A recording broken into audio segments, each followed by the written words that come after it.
말씀에 또 맞춰서 귀한 찬양을 준비해 주신 사구역과 또 그 예배 전에 찬양을 준비해 주신 분께 감사드립니다. 우리가 지금 그 부활절을 기다리면서 사순절 귀한 절기를 지나가고 있습니다. 오늘이 사순절 넷째 주일입니다. 이제 사순절이라는 그 뜻은 이제 라틴어로 렌트라는 그런 용어에서 나왔는데, 그 렌트의 어원은 룩스라는 빛이라는 뜻입니다. 그래서 빛이 이렇게 점점 더 밝아지는 이 봄에 정말 맞는 그 기독교의 절기지요. 점점 해가 길어지고 있지 않습니까? 어느새 보통 뭐 우리가 6시 이후에는 좀 깜깜했었는데 이제는 뭐 7시 이럴 때도 이렇게 밝아지는 것을 이렇게 발견하게 됩니다. 그래서 이렇게 자연계가 빛이 점점 길어지는 이 계절에 우리는 사순절이라는 절기를 맞이해서 우리의 영혼이 더 빛으로 가득 차는, 그리고 우리의 영혼이 빛으로 가득 찰 수 있는 것은 빛이신 주님께서 우리의 영혼을 가득 채워주실 때 우리의 영혼이 빛으로 가득 차게 됩니다. 제가 친한 목사님이 대광고등학교를 나왔어요. 대광이 한문을 풀면 이제 큰 빛이라는 뜻이잖아요. 그래서 제가 항상 그분께 뭐라 그랬냐면은 그 이름 잘못됐다 그랬어요. 큰 빛은 오직 주님이시기 때문에 그 학교 이름을 소광이라고 줘야 된다. 작은 빛으로 줘야 된다고. 이제 대광고등학교가 기독교 학교로 많은 그 목회자들을 배출한 학교거든요. 그래서 소광이라고 이름을 바꾸게 되는 날이 오지 않을까, 이 진리를 깨닫게 되면 그런 생각을 이렇게 해봅니다. 이렇게 주님을 묵상하는 이 시간에 제가 오늘 이 시편 23편과 요한복음 15장 5절 이 말씀을 통해서 함께 묵상하고 싶은 내용이 있습니다. 주님을 이렇게 묵상하면서 제가 깜짝 놀랐던 제 자신의 그런 모습이 있었습니다.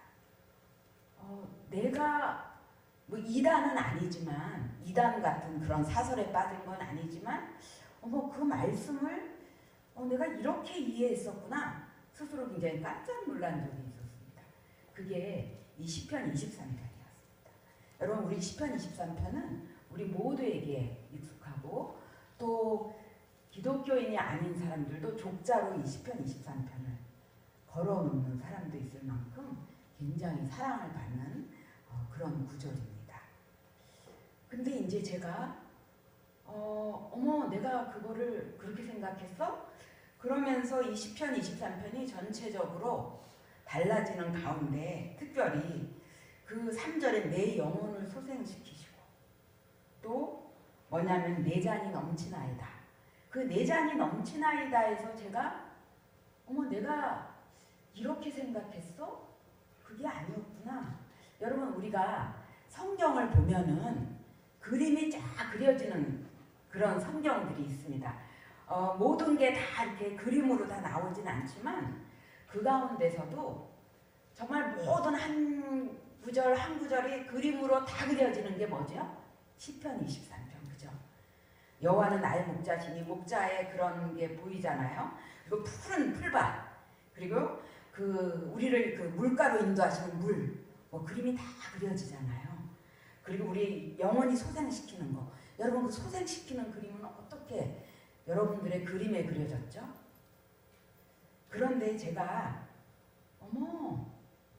이게 이 그림이 제가 내가 이 그림을 왜 그렇게 그렸지 하면서 영혼이 소생시키는 그림까지 확 바뀌게 되었습니다.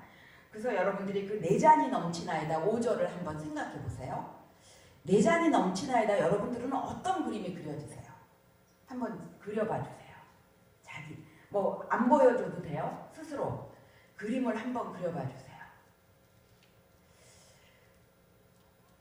그림 그리셨죠? 그죠? 제 그림을 보여드리기 전에 여러분들 스스로 그림을 한번, 그림 다 나와요. 이거는 정말 시편 23편은 그림으로 쫙 그려지고 있어요. 그리고 설교하는 가운데 제가 우리 유치부 아이들을 6개월 동안 이 시편 1절에서 6절을 외우게 하려고 하거든요. 근데 3월 동안 우리가 여호와는 나의 목자이시니 내게 부족함이 아직 거기 못 나갔어요. 여호와는 나의 목자시니. 그러니까 이 손주들을 갖고 계신 장로님과 권사님과 우리 집사님들이 내게 부족함이 없으리로다. 거기까지 진도를 좀 떼어주세요. 집에서 도와주셔야 될 것 같아요. 여러분, 내 잔이 넘치나이다 그림 다 나왔잖아요.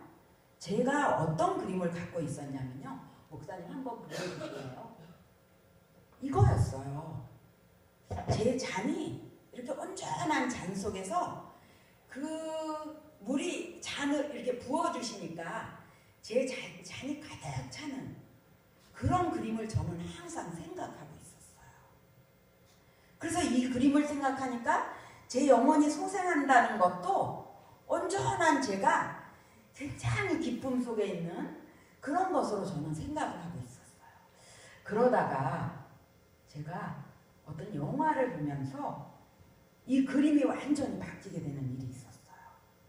제가 이 영화는 지금 생각해 보면은 이 조폭들이 자기네들끼리 이제 한 조폭, 이제 대두목이 있으면 밑에 부두목이 있고 그 계보가 있잖아요.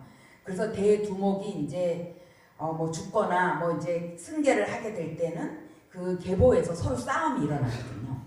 그러니까 한 계보에서 그 두목한테 배신을 하고 두목을 죽이고 자기보다 더 유리한 다른 조폭들을 갖다가 경찰에 신고해갖고 이 조폭들이 이제 쫓기는 거예요. 근데 쫓겨서 교회에 들어오면은 조폭들이 교회에 숨을 수 없거든요. 교회에 들어오면 이제 잡히잖아요. 그래서 이 작가가 기독교인이라는 생각을 해요. 제가 그 영화를 이렇게 보면서 전개되는 걸 보고 그 메시지를 보면서 근데 이 조폭을 숨겨야 되니까 교회에 들어오면 날름 잡히는 거니까 어떤 배경을 하냐면은 깊은 산에 있는 아주 산에도 그렇게 높고 깊을 수 없는 산에 조그만 암자예요. 그 뭐 한 5명의 뭐 이렇게 그 큰 스님까지 6명 정도가 있는 그 조그만 그런 곳으로 설정을 하는 거예요. 교회에 들어오면 잡히니까. 그래서 이 조폭들이 다른 계보의 조폭들한테 배신을 당해갖고 경찰한테 쫓겨서 도망을 간 곳이 어디냐면은 깊은 산 속에 조그만, 그리고 이것은 뭐 사람들이 그 절을 찾는 절도 아니에요. 공부하는 학생들이 있는 그런 절에 이 조폭 6명이 이제 들어가게 되는 그런 영화였어요. 제가 미국에 있을 때 저희 후배가 선배님 머리도 식히실 겸 오십시오 해갖고 그 영화를 보여준 거예요. 그래서 그 영화를 보는데 제가 깜짝 놀랐어요. 뭐 때문에 놀랐냐면 그때 저는 이제 미국에 있어서 박신양이라는 배우가 굉장히 90년대 인기였어요. 근데 박신양이라는 배우는 이름은 들었지만 영화를 본 적이 없는데 영화가 끝나고 자막에 박신양 이름이 나오는 거예요. 그래서 내가 어머 박신양이 나왔어요. 그랬더니 그 조폭 그 두목으로 나온 게 박신양이에요. 어머 그 사람이 박신양이에요. 그래갖고 이제 놀래고 또 하나는 여기에서 던져준 내용 때문에 제가 시편 23편에 그 내 잔이 넘치나이다의 그림이 확 바뀌었어요. 그리고 이 작가는 설정을 조폭이 숨을 내면 산사로 가야 됐기 때문에 한 거지 이거는 분명히 이 작가는 기독교인이었겠다. 그러니까 이 메시지를 던질 거다. 이런 생각을 이렇게 했어요. 이 조폭들이 그 산사에 들어가서 막 몰래 저 밑에는 그 시장에 가서 막 소주랑 막 족발 사다가 학생들이 공부하는데 거기서 술 마시고 막 난리를 치는 거예요. 그러니까 이 학생들이 저 조폭들을 쫓아내려고 이제 서로 내기를 하는 거예요. 하여간 어느 팀이든 3번 먼저 게임을 7개가 있는데 3번 먼저 이기는, 그래서 조폭이 이기면은 조폭들이 절에 머물고 그거를 학생들이 뭐라고 할 수 없고 지면은 이 절을 내려가는 거예요. 그래서 하여간 온갖 그런 거를 하는데 3대3으로 비겼어요. 3대3으로 비겼는데 마지막에 이제 한 문제가 남은 거죠. 여기에 이제 승패가 갈린 거예요. 그럴 때 이제 그 큰 스님이 이렇게 얘기해요. 근데 그 그 학생들은 막 얘네 조폭 때문에 막 괴로워서 미치려고 그러는데 이 큰 스님은 이 조폭들을 여기에 온 불쌍한 중생이라고 생각해서 그냥 잘 감싸주는 거예요. 그런데 이제 마지막 그 게임 그게 뭐였냐면은 큰 스님이 문제를 냈어요. 목사님 그 두 번째 그림을 보여주실래요? 완전히 그 물에 빠진 네. 네, 그거요.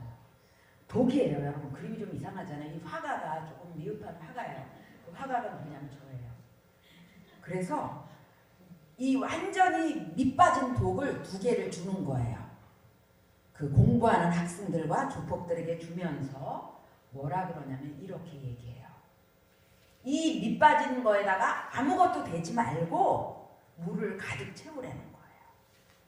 그러니까 이 학생들은 이것을 이 밑빠진 독에다 어떻게 물을 채울 수가 있지? 막 머리로 연구하는 거야. 공부하는 사람들이니까. 조폭들은 막 거기에 어떤 배우 하나는 막 뚱뚱한 배우였어요. 자기 배를 거기다가 막 깔고 막 물을 붓는데 그래도 물은 막 빠지는 거예요. 막 둘이서 이 물을 채우려고 하는 접근하는 게 둘 다 너무나 다른 거예요. 막 그런데 학생들이 깨달았습니다. 큰 스님 그러는 거예요. 그래서 뭐라 그러냐면은 그러니까 조폭들이 야 우리는 이제 적구나 이렇게 되는 거잖아요. 깨달았다 그러니까. 독이 우리요 우리가 독이요 막 이렇게 이상한 말을 막 하는 거야. 그러니까 내가 너희들한테 그 깨진 독에다가 물 채우라 그랬지 그게 헛소리 하라 그랬냐? 이렇게 말을 하는 거예요. 그 순간 저쪽 그 박신양이 부두목인 그 조폭에서 박신양이 야 독 들고 뛰어! 그러는 거예요. 그런데 박신양이 이제 시간이 얼마 안 남았거든요. 그러니까 본인이 급해서 독을 듣고 막 뛰기 시작했어요. 여러분 어디로 뛰어갔겠어요? 어디로요? 어디로? 지금 대단하십니다. 세 번째 그 그림을 보여주세요, 목사님. 박신양이 어디로 갔냐면은 연못으로 갔어요. 연못에다가 그 독을 던진 거예요. 여러분 밑빠진 독이 가득 채워지려면은 아무것도 되지 않고 가득 채워지려면은 그 연못 속에 던져지는 거예요. 그래갖고 이 조폭들이 이겨서 남게 된 거예요. 근데 저는 연못 속에 던지는 순간 그게 그림이 바뀌었어요. 어머 내가 항상 10편 23편을 묵상했는데 나 참 잘못 생각하고 묵상했구나. 그런데 이 박신양이 큰 스님한테 물어봐요. 스님 우리한테 무엇을 바라십니까? 왜 우리한테 이렇게 잘해주십니까? 그러는 거예요. 그랬더니 그 큰 스님이 뭐라 그러냐면은 야 너는 그럼 왜 깨진 독을 연못에 던졌냐? 그러는 거예요. 그랬더니 그곳에 물이 차 있었으니까요. 그러니까 이 큰 스님이 딱 이렇게 말해요. 나는 깨진 독 같은 놈을 독 같은 놈들을 내 가슴 속에 던졌다.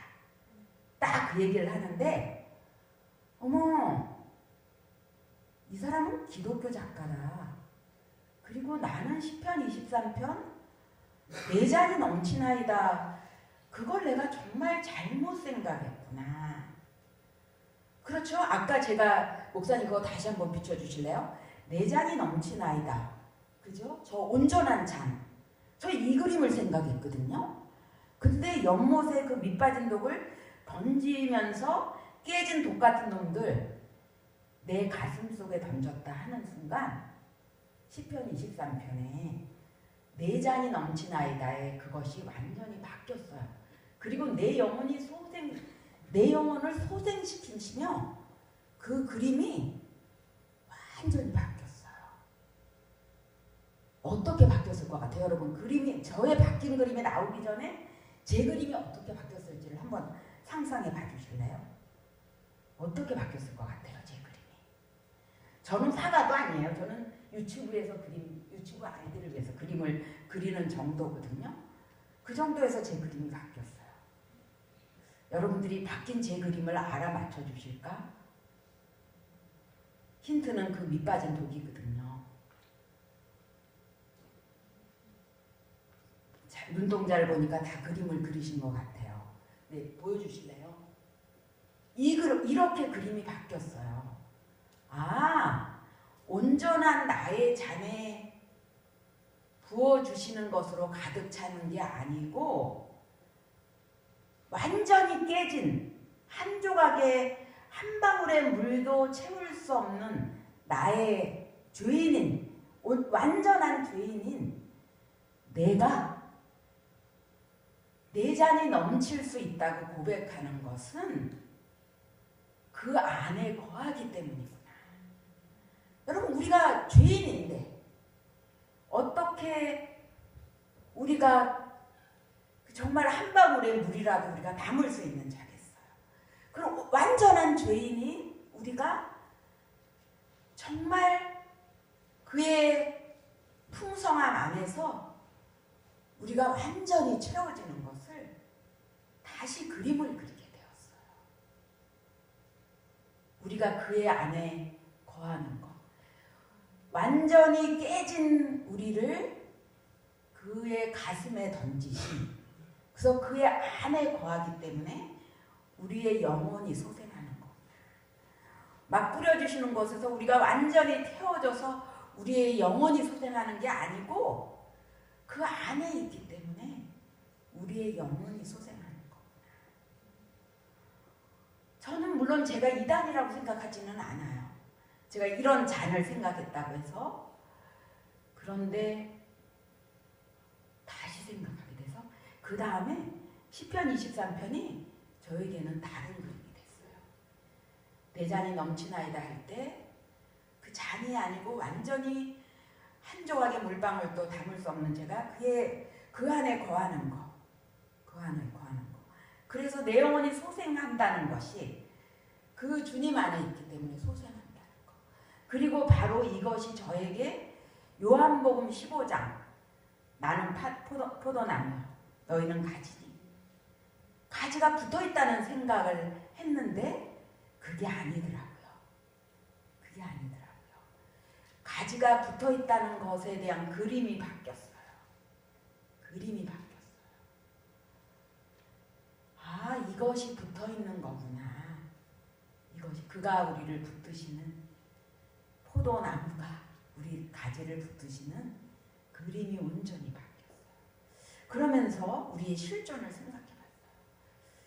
아, 이렇게 완전히 깨진 잔인 우리가 참 풍성하다고 우리가 생각할 때, 주님이 기억나지도 않을 만큼 풍성하다고 생각할 때 우리는 언제냐면은 참 내 앞길이 참 풍성할 때, 막 여러분 저도 이제 이렇게 생각해 보면 제가 뛸 듯이 기뻤을 때가 언제였나 생각했더니 이때 기뻤어요. 이제 철들고 나서. 어릴 때도 그런 적이 있었겠지만 이제 저희 때는 대학 합격자 발표를 학교 운동장에 이렇게 번호가 써 있었어요.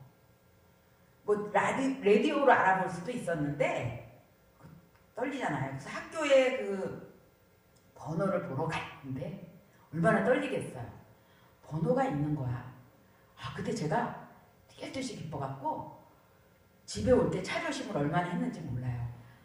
교통사고 나면 안 된다. 너무 기뻐갖고 나 살아야 된다. 막 이런 생각으로. 아, 그 기쁜 순간 내가 그 기쁨 자체에 막 벅차서 내가 그때 주님이 주시는 기쁨 안에 이렇게 있었나? 그런 생각하면 별로 그랬던 것 같지가 않아요. 그래서 사실은 그런데 여러분 생각해 보세요. 그런 기쁨이 영원하지 않거든요. 또 잠깐이에요. 그런 것도. 계속 목마르죠. 계속 목마르죠. 계속 목마르고 또 생각해 보면은 굉장히 힘든 일이 있을 때, 야, 어떻게 주님께서 나를 이렇게 버리시는 경험을 하는 거야. 주님께서 왜 나를 붙잡고 계시지 않을까? 왜 하나님께서 나와 함께 하시지 않을까? 여러분, 그러니까 가만 생각해 보면은 정말 아주 기쁨이 넘치는 일이 자기 인생에 전개될 때, 또 엄청나게 공고할 때 어느 쪽에도 내가 완전히 깨진 유리 조각의 잔이 돼서 그의 영혼의 주님 품 안에서 내가 거해 있는 건데, 잘 될 때나 공부할 때나 그 안에서 주 안에 거한다는 것을 너무나 잊어버리면서 그리스도인이라고 살아가고 있는 그런 저의 모습을 제가 많이 발견했어요. 우리가 뭐 세상적으로 순탄한 것 같을지라도, 세상적으로 공부한 것 같을지라도, 우리는 여전히 주님 안에서 깨진 그 한 방울의 물도 담을 수 없는 그런 조각으로 우리가 그 안에서 거하는 것인데, 주 안에서 거한다는 것, 그 풍성함에서 거한다는 것이 우리가 어떠한 우겨싸임을 당하더라도, 또 어떠한 풍성함에 있다 할지라도 우리가 붙잡아야 되는 것은 죄인인 우리의 실존, 그리고 주님 안에서 우리가 누리는 그 안식이구나. 그것을 이렇게 생각하는 그런 말씀이 바로 저에게는 이런 말씀이었습니다. 우리가 지금 이제 주님을 깊이 묵상하는 사순절의 시간을 우리가 지나가고 있습니다. 이 사순절의 시간이 어쩌다 보니까 넷째 주, 다섯째 주, 여섯째 주, 이제 종료주일이 되고 우리가 그 부활주를 맞이했구나. 이런 외형적인 것이 아니고, 우리가 좀 더 깨어서 주님의 말씀을 깊이 묵상하고, 또 깨어서 기도하면서 주님 안에서 우리가 누리는 그 우리의 영혼이 밝게 비춰지는 그것을 우리가 정말 더 경험하고, 또 우리가 얼마나 주님 안에서 복된 자들인가, 그리고 우리가 정말 하나님 안에서 이 그리스도인으로서 우리가 갖고 있는 것이 무엇인가, 우리의 모습이 무엇인가, 이런 것들을 깊이 묵상하시는 사순절의 그 축복이 우리 모든 교우들에게 함께 하시기를 간절히 기도합니다. 다 같이 기도하시겠습니다. 하나님, 저희들이 주님을 깊이 묵상하는 사순절의 시간을 저희들이 지나가고 있습니다. 말씀 안에서, 깊은 기도 안에서 우리를 위해서 십자가에 달리신 주님의 그 고난과 그 생명의 깊은 것을 저희들이 깊이 깨닫게 하여 주시고, 그래서 하루하루 주님 안에서 거하는 우리의 참된 인생이 될 수 있도록 축복해 주시옵소서.